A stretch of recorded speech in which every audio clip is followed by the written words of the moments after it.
Whatever. This is the Glock Kosher Subway. Yeah, there's no one here. I think it's lost its allure. Yeah. So far, but it's nice to like sit out here and just like rest your tired bones. And, you know, you can say like. Oh, when you get to your age, you need to be able to sit down and take tired, the light man. off. I'm talking to you all night here, interviewing. Yeah. This girl's cute. Hello to that. Take some of that, you know. That's the other thing when there's a lot of girls walking around. You're like, oh man, what I would do to her if I can get her alone. When there's none, it's not shaykh when they're non-Jewish. So you don't even think like I'm not. You know, I was trying to explain to someone. Someone's like, you know, like don't you miss like hooking up with girls or like, you know, going out and like, you know, waking up with, you know, like going to sleep with girls. I'm just like no, like I'm no interest in random sex or hooking up with girls. It's not like, if it's not for marriage, there's no like, it's not really something I want to deal with. Although, see, I believe in tachlis dika hooking up.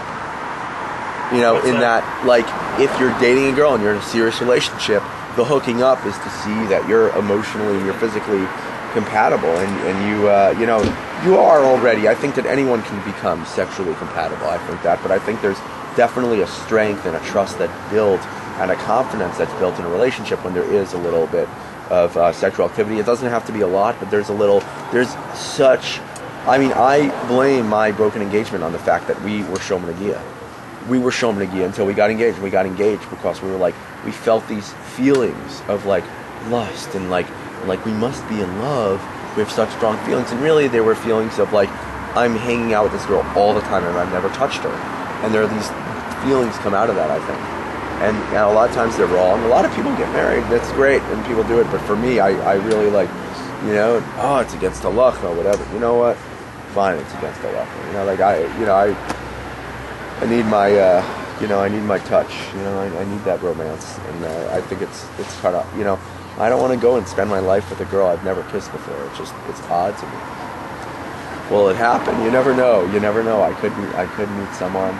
It's all going on YouTube, huh? Could meet someone, and it could be, oh, there's these cuties. So you don't want to film them, but they're cute, I promise you. Underage. I'm sorry? Underage. No, they're not. They're probably like 20. They're 20. I think they're like 20. There's some like cuties. These showing here. What's the biggest age difference that you dated? You dated high school girls in the last few years? No. I mean, if I tend to date girls older than me. Yeah, so the last girl was like 32.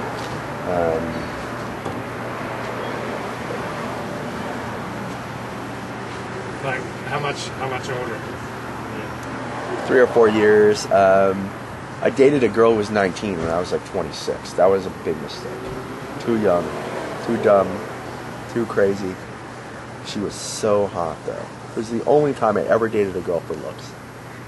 It's the only time I've ever dated a girl who was like just so hot. It was just like, you know, you just looked at her and you were like, oh, she's so hot.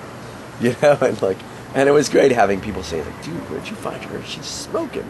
You know, there's something to that. You know, there's definitely. I don't think it's a healthy thing. I think when people are like, you know, a lot of people want recognition from their friends. I wasn't seeking recognition. It was interesting to see that and to see my friends hitting on her. It was like I enjoyed that, and but very jealous. I mean, this girl was like, you know, would like go through my email and check my phone calls. It was like terrible. It was like, what is wrong? You know, 19. They're nuts. Someone said there's a hotness crazy level also with like girls under like 21, 22.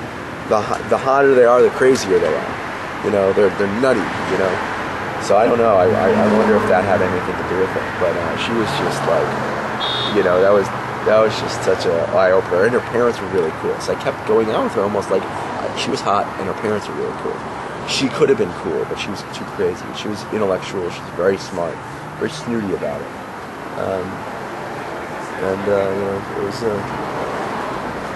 it was an interesting experience. That was a big gap. It was a big gap. Do you get into any habits or patterns in your relationships? No, I mean they've all been really different. Yeah. They've all been really different. I mean the last, you know, like, I mean, they were different before I was interested in relationships for marriage. They were a lot easier going. Yeah. You know, the first the 2 or 3 girls I dated before I was like, oh, it's time to maybe try and find a wife from thinking marriage realm, were so much more relaxed and easygoing, and just like we had, like, there was never any serious emotions. There was never any, it wasn't serious, and it felt great. And it was really good. But then again, when it started getting serious, there were definitely 3 relationships. The girl I was engaged to was pretty intense. There was this other girl from Baltimore who was like really like one of those things where like both smitten with each other. We met each other at a Shabbos meal. We talked into the night. I ate at her house the next day, and we talked the whole afternoon. We both went out on Saturday night, and like we're totally like really intensely into each other. I remember we were like I was refraining from touching her. I thought she was showing myself. I was like, and it was really intense. It was like, she's like, I can't control myself. How are you controlling yourself? I was like, I thought you were showing me, and it was very like very intense. I was like and she was definitely like one of the more from spiritual girls, like she davened every day, and she learned, and she like, she was very religiously in tune, all the other girls, they wore skirts, they were frimmies, but they didn't really know belief wasn't, a lot of girls don't think about this stuff. They don't think about spirituality. They're like, they do what they're told. They're kind of like most guys and girls, same thing. They're like, guys, it's so much easier not to think about your belief system. And it's so much easier not to debate yourself and not to question. I wish I wasn't. I wish I didn't have to do that. I wish it just came naturally. Wish I could be a gung-ho Baal Tshuva. Dancing around. I am gung-ho, but I'm not like, it's cool. I love shul. I love the community. I love it, but it's not, it's like, but it's good because eventually if I do come to a full, undoubting belief, it'll be a much stronger belief. It won't be this half-assed thing, so. How big is your apartment? I have a room in the house, so I have a house, yeah. But you were in a really tiny place, right? I was in an office building. Was it the size of where I live? It was actually that's about, it was 150 square feet. Okay, it's about half the size. Half the size of where you live, yeah. And it was 160 square feet. It's $1 a square foot. And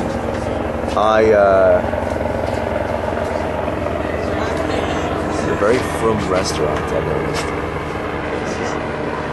Much frummer than all the other restaurants around here.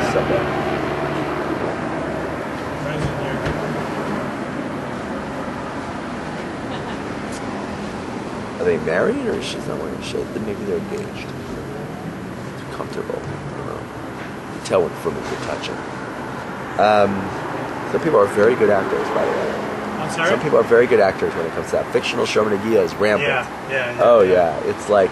It's amazing when I talk to. I love that post you did about many different levels and stages. Oh yeah, that's a classic. That's one of my best posts ever. Yeah. I remember like talking to people years after they got married. I'm like, of course we were fooling around when we were engaged. I'm like, but you guys were in Kollel. You're like, you were so frum.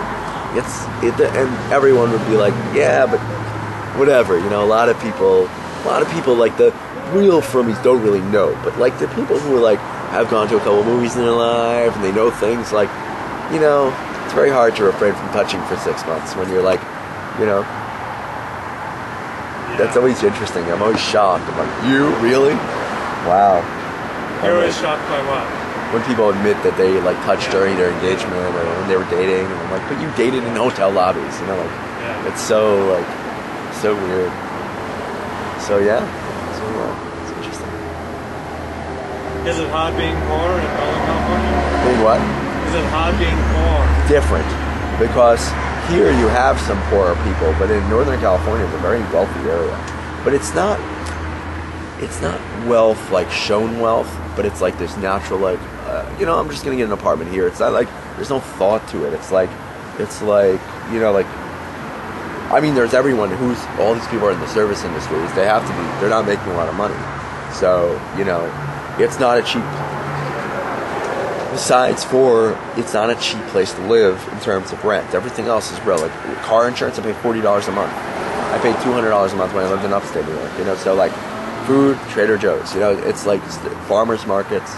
There's no tolls.